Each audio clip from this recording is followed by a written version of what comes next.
భారత్పై కుట్రలకు పాల్పడడం పాకిస్తాన్ కు కొత్తేమీ కాదు. అదును చూసి తన కుయ్యత్తులను ప్రకటిస్తుంటుంది వక్రబుద్ధి గల పాకిస్తాన్.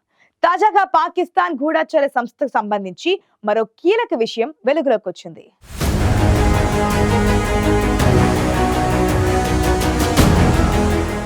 మన దేశంలోని జైళ్లలో ఉన్న కరుడు కట్టిన ఉగ్రవాదులకు కీలక సమాచారం చేరవేసేందుకు పాకిస్తాన్ గూఢచర సంస్థ కొత్త వ్యూహాలను అన్వేషిస్తోంది.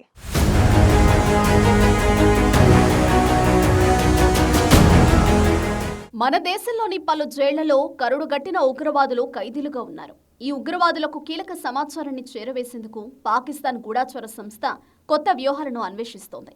దేశంలోని పలు జైళ్లలో ఉన్న ఉగ్రవాదులతో సంప్రదింపులు జరపడం, వారికి కీలక సమాచారాన్ని చేరవేయడం కోసం ఐఎస్ఐ కొత్త కుయుక్తులు పన్నుతున్నట్లు తెలుస్తోంది. అందులో భాగంగానే డ్రగ్స్ మత్తులో లేదా మానసిక స్థితి సరిగ్గా లేని వ్యక్తులా నటిస్తూ పలువురు దేశంలోకి చొరబడుతున్నట్లు నిఘా వర్గాలు గుర్తించాయి. గడిచిన 5-6 నెలల్లోనే దాదాపు 10 మంది పాకిస్తానీయులు పీఓకే నుంచి దేశంలోకి ప్రవేశించినట్లు అధికారులు గుర్తించారు.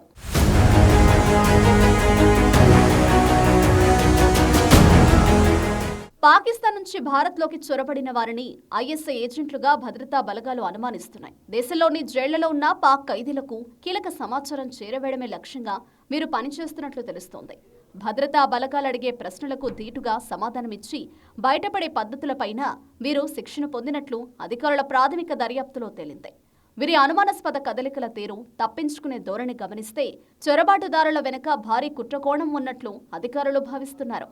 మొబైల్ ఫోన్లో ఇంటర్నెట్ ఉపయోగిస్తే వారి కుయుక్తులు బయటపడతాయన్న భయంతోనే ఐఎస్ఐ కొత్త దారులను అనుసరిస్తోందని భారత అధికారులు అనుమానాలు వ్యక్తం చేస్తున్నారు.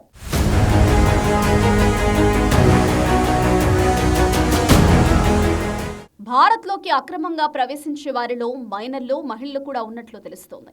మహిళలు, మైనర్లను సైతం డ్రగ్స్ స్మగ్లింగ్ కు ఐఎస్ఐ వాడుకుంటున్నట్లు సమాచారం. ఇటీవల పంజాబ్లో పట్టుబడిన ఓ మైనర్ బాలుడిని పాకిస్తాన్ కు చెందిన వ్యక్తిగా గుర్తించారు.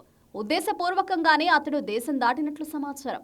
రాజస్థాన్లో ఇటీవల భద్రతా బలగాలకు చిక్కిన పాకిస్తాన్ కు చెందిన ఓ వ్యక్తి మతిస్థిమితం లేనట్లు కనిపించాడు. కానీ పోలీసుల విచారణలో షాకింగ్ విషయం వెల్లడైంది. పాక్లోని 2 డ్రగ్స్ స్మగ్లర్లు తనను ఏజెంట్గా పెట్టుకున్న విషయాన్ని బయటపెట్టాడు. మన దేశంలోకి మాదక ద్రవ్యాలను తీసుకెళ్లడమే కాకుండా సరిహద్దు బలగాలకు సంబంధించి కీలక సమాచారం సేకరించేందుకు తనను వాడుకుంటున్నట్లు సదరు వ్యక్తి పోలీసులకు చెప్పడంతో కీలక విషయాలు వెలుగులోకొచ్చాయి.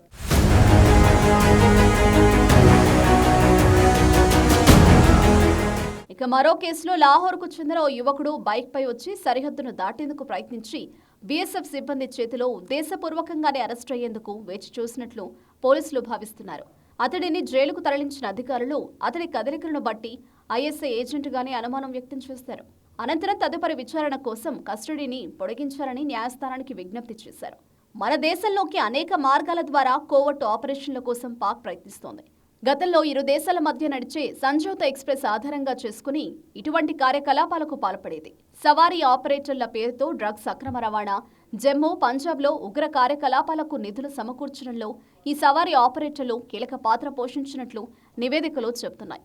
అయితే అధికారుల చర్యలతో పాటు అనేక మందిని అరెస్టు చేయడం ద్వారా ఈ తరహా కార్యకలాపాలు గణనీయంగా తగ్గాయి. అయినప్పటికీ కొత్త మార్గాలు అన్వేషిస్తున్న పాక్ గూఢచారులు కొత్త వ్యూహాలను రచిస్తున్నట్లు నిఘా వర్గాలు భావిస్తున్నాయి. మొత్తంగా సరికొత్త వ్యూహాలు, కుయుక్తులతో పాక్ గూఢచార సంస్థ చేస్తున్న ప్రయత్నాలను పసిగట్టిన భారత అధికారులు వారికి చెక్ పెట్టేందుకు సిద్ధమవుతున్నారు.